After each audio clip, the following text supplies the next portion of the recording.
Right here, I have a collection of RC brushless motors. 1050 kV, 1400 kV, 1800 kV, and 3180 kV. And this one will make my boat fastest, right?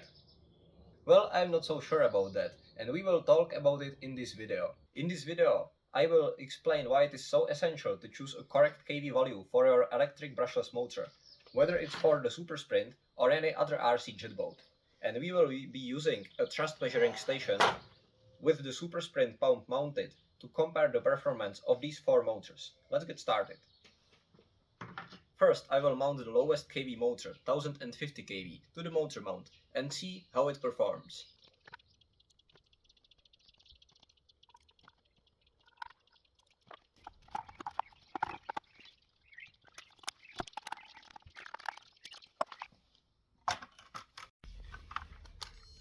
Thousand and 50 kV motor test, let's go.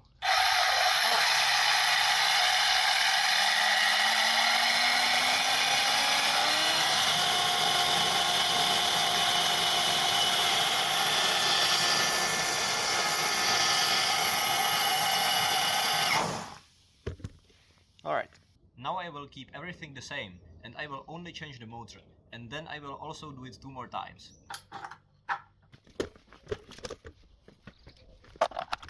1400 kV motor test.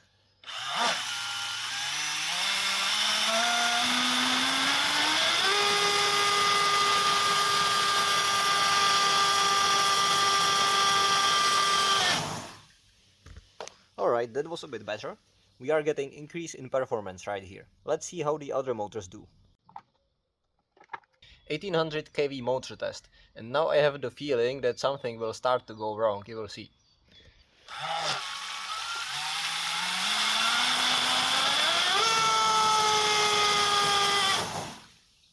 You hear that?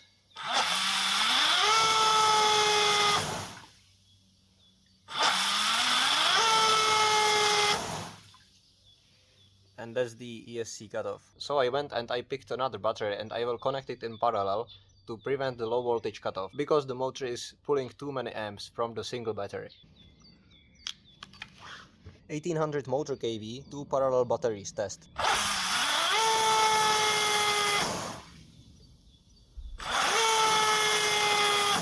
And we are starting to see what is happening.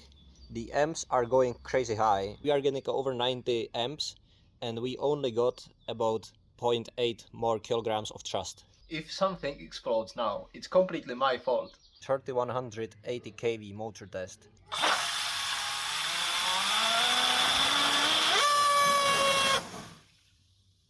Okay, enough.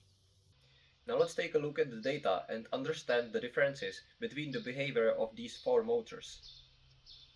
When looking at the thrust, we can see that the highest kV motor actually does produce the highest amount of thrust, topping at about 8 kilograms.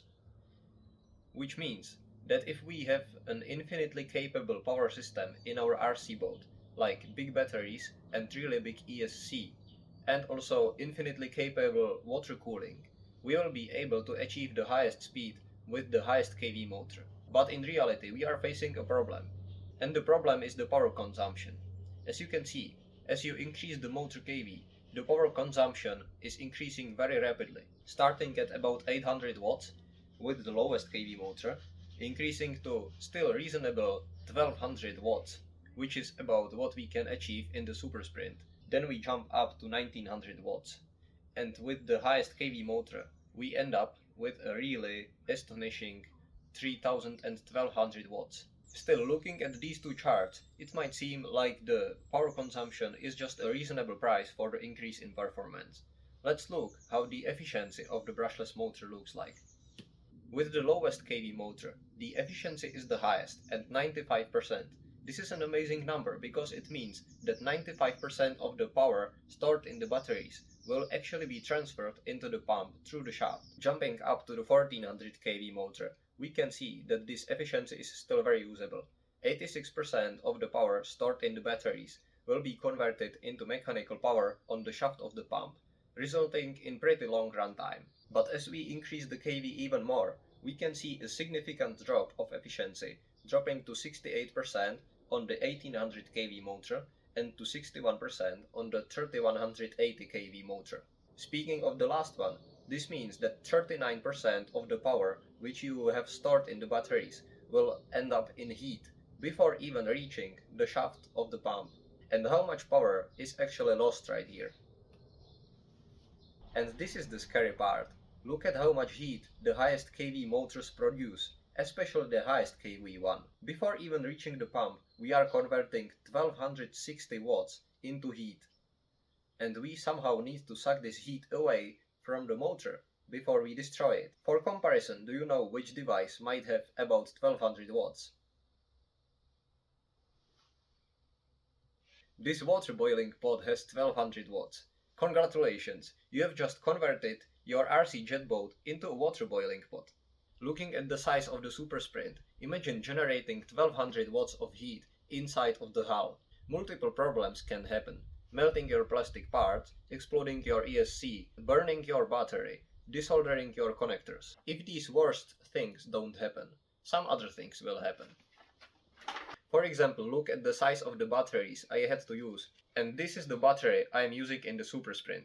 This is about the right size for the boat, and the small battery is not even capable of generating enough current to satisfy the needs of the high kV motor. Demanding such a high current will probably result in a low voltage cutoff from the ESC, and your boat will just stop. Why is this happening? Why are we losing so much heat in the motor itself when we only changed kV? To understand this question, we need to at first remind ourselves what kV actually is. To demonstrate this, I will use the 1800 kV motor, and right now I will spin it without any load on it, without the pump connected.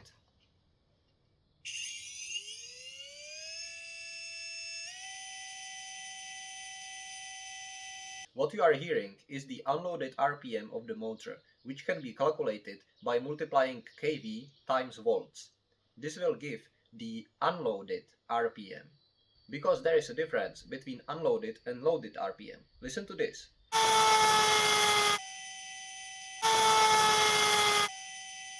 Can you hear how the RPM under load drops compared to what we just heard before? As soon as you load the motor, the RPM will drop.